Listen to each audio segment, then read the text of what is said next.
हे hello friends, मैं हूं मिनमोय और क्राइम इन हिंदी के एक और नए एपिसोड में आप सब लोगों का स्वागत है। दोस्तों, आज की कहानी मुझे सजेस्ट की थी हमारे क्राइम इन हिंदी फैमिली के ही मेंबर मिस्टर दीपक कौल ने। उनका जो कमेंट है आप नीचे देख रहे होंगे। और आज की ये कहानी इंडिया की एक खूंखार सीरियल किलर जॉली अम्मा जोसेफ, जो कि केरला से है, उसके बारे में है। तो चलिए दोस्तों, कहानी शुरू करते हैं। और प्लीज शुरू करने से पहले मेरे चैनल को लाइक और सब्सक्राइब जरूर कर दीजिए। जो नए लोग हैं जो मेरे चैनल को देख रहे हैं, प्लीज दोस्तों मुझे आपकी सपोर्ट की जरूरत है।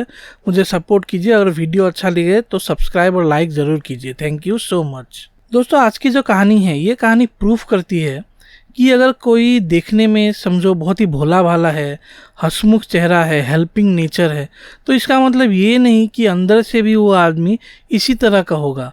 ये बहुत ही बड़ा एक डिसेप्शन हो सकता है, या फिर उसने कोई एक नकाब पहन लिया है अच्छाई का। ये कहानी हमारे देश केरला राज्य की है। और केरला में कोझिकोड जो डिस्ट्रिक्ट है, उस डिस्ट्रिक्ट में एक गाँव है कोदाथाई। तो इस गाँव की ये कहानी है।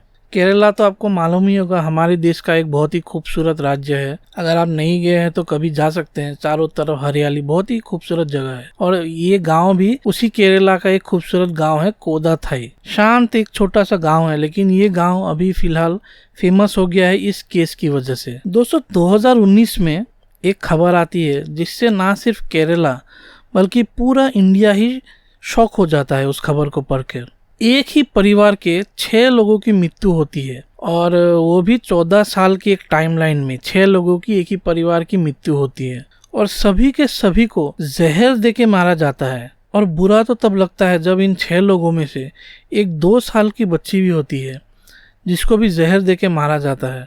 और ये सभी के सभी क्राइम्स किसी और ने नहीं, किसी बाहर वाले ने नहीं, बल्कि उसी घर की बहू 47 ईयर ओल्ड जॉली अम्मा जोसेफ ने किया था। सोचिए दोस्तों, एक बहू भी सीरियल किलर बन सकती है। अब इस केस का खुलासा कैसे हुआ? 2017 में एक आदमी जिसका नाम था रोजो थॉमस, उसने पुलिस को कंप्लेन की कि उसकी जो फैमिली है उसमें 6 लोगों की मृत्यु हो गई है 14 साल के दौरान।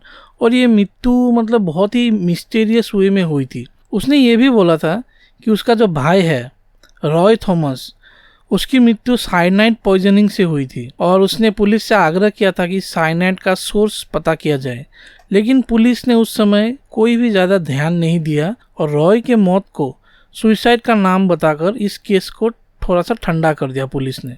लेकिन रोजो ने भी हार नहीं मानी और वो इस केस के छानबीन के पीछे लगे रहे। और अंत में जाके 2019 में पुलिस ने उसके कंप्लेन के आधार पर जो 6 लोग मरे थे, उन्हें जो दफनाया गया था जिस सिमेट्री में, वहाँ पे गए और 6 के 6 बॉडीज़ को अपने कास्केट से बाहर निकाल लिया। शवों को निकालने के बाद जब उन पर अच्छी तरह से ऑटोप्सी हुआ बाद में, तब ये भी मालूम चला कि इन 6 में से 2 लोगों को जहर दिया गया था और 4 लोगों को साइनाइड दिया गया था। साइनाइड तो आपको मालूम ही होगा कितना खतरनाक जहर है। वो लेते ही थोड़ी देर बाद आपकी मृत्यु हो जाती है। और ये सभी के सभी खून जॉली अम्मा जोसेफ ने किया था, जो कि इस घर की बहू थी। अभी मैं आपको बताता हूँ कि किन किन लोगों का खून हुआ है। 2002 में जॉली अम्मा की जो मदर इन लॉ थी, सबसे पहले उसका खून उसने किया था।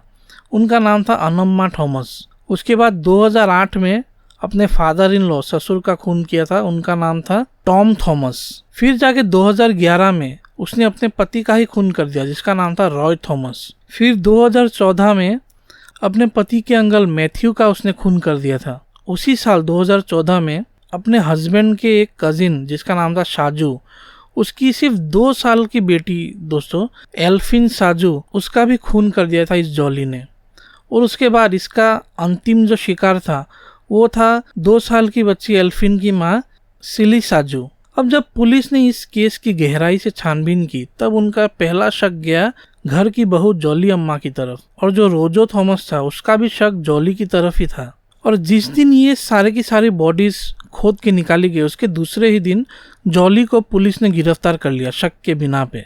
और दोस्तों, इंट्रोगेशन के दौरान जॉली ने ये कन्फेस कर लिया कि इन 6 लोगों का खून उसी ने किया था। पहले दोनों खून उसने रेड पॉइजन से किए थे, और उसके बाद के 4 खून साइनाइड दे के किया था। और साइनाइड को खरीदने में उसने वहाँ के ही 2 लोगों का हेल्प लिया था। अब दोस्तों ये जॉली जो थी ये एक नंबर की मतलब झूठी महिला थी। इसने ना सिर्फ ये 6 खून किए थे बल्कि अपनी शादी के टाइम जो रॉय के साथ इसका शादी हुआ था उस टाइम में भी रॉय की फैमिली को इसने बहुत सारे झूठ बोले थे। ये जॉली एक first year college drop out थी, पर अपने हस्बैंड के घर वालों को इसने ये बोला था कि वो एक एमकॉम है, मास्टर डिग्री होल्डर है और NIT कलिकट वहाँ पे ये कुछ नौकरी करती है। इस चीज़ को प्रूव करने के लिए वो रोज़ अपने घर से नौकरी के बहाने निकल जाती थी, लेकिन वो कहाँ जाती थी, क्या करती थी पूरे दिन, वो किसी को नहीं मालूम। मतलब गलत इन्फॉर्मेशन देके उसने शादी कर ली थी। यहाँ तक कि जॉली ने शादी होने के बाद कुछ डॉक्यूमेंट फोर्ज करके, नकली डॉक्यूमेंट्स बना के, जो पूरे ये थॉमस का फैमिली का जो घर था, पूरा प्रॉपर्टी था, वो भी अपने नाम करवा लिया था। मतलब बहुत ही बदमाश एक औरत है दोस्तों ये। अब दोस्तों बात ये आती है कि ये जॉली ने ऐसा किया क्यों, क्योंकि जो रॉय की फैमिली थी वो जॉली को बहुत ही प्यार करती थी, बहुत ही अच्छी तरह से रखती थी। यहाँ तक कि जहाँ पे वो रहती थी वहाँ पे भी जॉली को मतलब बहुत ही रेस्पेक्ट मिलता था।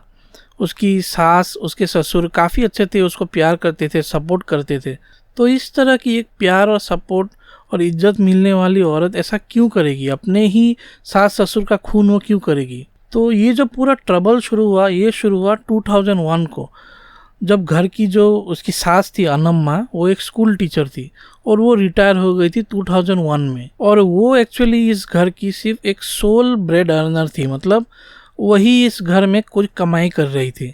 और जो रॉय था वो एक्चुअली निकम्मा था, वो काम वाम नहीं करता था। अब जब अनम्मा रिटायर हो गई तो उसके दिमाग में ये आया कि अभी घर में काम करने के लिए जॉली को ही जाना पड़ेगा, क्योंकि वो एक मास्टर डिग्री होल्डर थी। और ये पॉइंट में आके जॉली को ये लग गया कि उसने जो झूठ बोल के शादी की थी तो वो झूठ अभी सबके सामने आने वाला था। और सिर्फ अपने इस झूठ को छिपाने के लिए दोस्तों जॉली ने एक मटन सूप बनाया और उसमें रेड पॉइजन मिला दिया और अपनी सास को खिला दिया। वो सास जो जॉली को बहुत प्यार करती थी, उसको सपोर्ट और उसको ट्रस्ट करती थी कि वो कभी ऐसा कुछ नहीं करेगी, लेकिन जॉली ने मतलब उसके दिमाग में बिल्कुल रिमोर्स जैसा कोई भी चीज़ नहीं था। उस खाने में जहर मिला के उसने अपनी सास को खिला दिया। एक बस सोच के देखिए दोस्तों, जब वो सास ये खा रही होगी और जब वो तरफ तरफ का मर रही होगी तो जॉली तो पास में ही बैठी होगी, ये सब देख रही होगी। तो कितना इविल एक औरत है, आप सोचिए कि अपनी माँ समान सास को उसने इस तरह से इतने वायलेंट वे में उसको मार डाला। अब दोस्तों अनम्मा के खून करने के बाद अब जॉली को कोई परेशानी नहीं थी, क्योंकि उसका झूठ अभी बाहर नहीं निकल सकता था। लेकिन इसके बावजूद वो खून करती गई और 5 लोगों का उसने खून कर दिया। तो ये एक्चुअली मुझे भी समझ में नहीं आया कि वो ऐसा खून करते ही क्यों जा रही थी। शायद वो एक मतलब बॉर्न सीरियल किलर ही होगी। पहला खून करते ही उसके मुंह पे शायद खून लग गया होगा और वो खुद को रोक नहीं पा रही थी, अपने ही घर के लोगों को मारते जा रही थी without any remorse, any emotion. और ऐसा करते करते 14 साल की इस टाइमलाइन में उसने 6 लोगों को, वो भी अपने ही घर के 6 लोगों का खून कर दिया। अब दोस्तों बात ये आती है कि पुलिस को ये जॉली पे शक गया कैसे। वो ऐसा था दोस्तों कि जो जॉली है उसने अपने पति रॉय का खून कर दिया था और वो भी उसके खाने में साइनाइड मिला के। उसका पति जो था उसको कुछ डिस्कम्फर्ट हुआ तो वो बाथरूम में चला गया और फिर वहाँ पर उसकी बॉडी मिली। जब पुलिस ने छानबीन की तो पुलिस को मालूम चला कि साइनाइड मिला है पेट में, फिर भी उन्होंने आगे एक्शन नहीं लिया। यहाँ तक कि परिवार के कुछ लोगों ने इस पे डाउट भी बोला था कि कुछ गड़बड़ हो सकता है, पर पुलिस ने इसमें ध्यान नहीं दिया। और जॉली ने उस समय ऐसा एक एक्टिंग किया कि उसके पति ने सुसाइड कर लिया है। और फिर जॉली की जो इमेज है, जो भोली भाली एकदम मासूम वाली इमेज है, उसका उसने फ़ायदा उठाया और घर के ही और गांव के दूसरे लोगों ने बोला कि जॉली तो सच्ची बोल रही होगी। लेकिन वहाँ पे झूठ बोलते बोलते एक झूठ ऐसा जॉली ने बोल दिया जिसकी वजह से एक्चुअली वो फंस गई। और वो झूठ ये था कि रोते रोते पुलिस के सामने जॉली ने ये बोल दिया कि मरने से पहले उसके हस्बैंड ने उसका बनाया हुआ खाना भी नहीं खाया। और ये बात सुन के जो रोजो था, जो रॉय का भाई था, उसने जो ऑटोप्सी रिपोर्ट था वो दोबारा से उसने चेक किया और तब मतलब मालूम चला कि जो रॉय था उसके पेट में तो अनडाइजेस्टेड फूड था, यानी कि उसने खाना खाया था। और ये बात सुन के पुलिस को पूरा शक हो गया कि ये जॉली ही इस पूरे कांड की मेन जो विलन है वो जॉली ही है। अब ये पूरा मामला पर्दाफाश होने के बाद 2019 में जॉली को अरेस्ट कर लिया गया और वो अभी भी जेल में है और उसका केस जो है वो चल रहा है अभी भी। इस केस में 2020 में एक मोड़ आया, जो केरला हाई कोर्ट है, उस केरला हाई कोर्ट ने जॉली को बेल दे दी। आप सोचिए, खुद कन्फेस करने के बाद भी हाई कोर्ट ने जॉली को बेल दे दी। पर जो केरला गवर्नमेंट है उसने सुप्रीम कोर्ट के सामने गुहार लगाई कि ये जो हाई कोर्ट का ऑर्डर है उसमें स्टे ऑर्डर देने के लिए। एक्चुअली दोस्तों प्रॉब्लम क्या है कि कोर्ट वगैरह जो है वहाँ पे हार्ड एविडेंस की बहुत ज़रूरत होती है किसी चीज़ को प्रूफ करने के लिए, और इस मामले में ये प्रूफ करने के लिए कि जॉली ने ही मतलब ये सब किया है, क्योंकि उसने कोर्ट के सामने कन्फेस नहीं किया, उसने पुलिस के सामने कन्फेस किया है। तो ये सब लॉ की बहुत सारी चीज़ें होती है दोस्तों, मुझे भी इतना नहीं मालूम, लेकिन सबूतों का अभाव है इस केस में, और जितने भी सारे सबूत है वो सब सर्कमस्टेंशियल एविडेंस है। तो यही चल रहा है, ये केस अभी चल रहा है। और जो जॉली है उसका जो वकील है वो कुछ केरला का मतलब बहुत ही फेमस वकील है, तो शायद इन सब चीज़ों का यूज़ करके, या फिर उसका कुछ पॉलिटिकल इन्फ्लुएंस भी है, मैंने सुना है किसी न्यूज़ में, तो शायद इन सब चीज़ों का यूज़ करके पता नहीं किसी दिन जॉली बाहर भी आ जाए। तो ये तो हमें दोस्तों आगे मालूम चलेगा कि उसके साथ क्या होने वाला है। तो दोस्तों यही कहानी थी इस जॉली अम्मा जोसेफ की, जो कि इंडिया की एक महिला सीरियल किलर है। अब दोस्तों मैं ऐसे ही आपको कुछ बोलना चाहता हूँ। सोचिए दोस्तों, जो सीरियल किलर्स होते हैं वो लोग खून करते हैं, खून करने से उनको मज़ा आता है, कुछ सेटिस्फेक्शन मिलता है, लेकिन ज़्यादातर मामलों में हमने देखा है कि वो रैंडम लोगों का खून करते हैं जिनको वो नहीं पहचानते हैं, कहीं से किडनैप वगैरह कर लिया, फिर उनको मानने में मतलब फिर भी एक चीज़ ऐसा आता है कि वो इनको पहचानता वगैरह नहीं है तो मार रहा है। लेकिन दोस्तों इस केस में जो ये जॉली थी उसने सोचिए किस किस को मारा है, अपने हस्बैंड को, 2 साल की एक बच्ची को, अपने माँ पिता समान सास ससुर को, अपना लाइफ और अपना फैमिली इसने पूरी तरह से डिस्ट्रॉय कर लिया।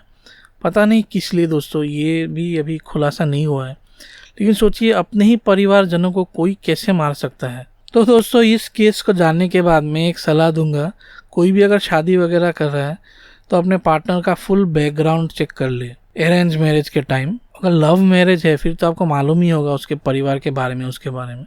अरेंज मैरिज कितना खतरनाक हो सकता है इस केस से हमको मालूम चलता है। तो दोस्तों ये कहानी यहीं पे ख़त्म होती है। अगर कहानी आपको अच्छी लगी हो तो प्लीज़ मेरे चैनल को लाइक और सब्सक्राइब ज़रूर कीजिए दोस्तों, एकदम फ्री है, कोई पैसा देना नहीं है, तो प्लीज़ सब्सक्राइब ज़रूर कीजिए। मिलता हूँ ऐसे एक और वीडियो के साथ बहुत ही जल्द। Thank you so much.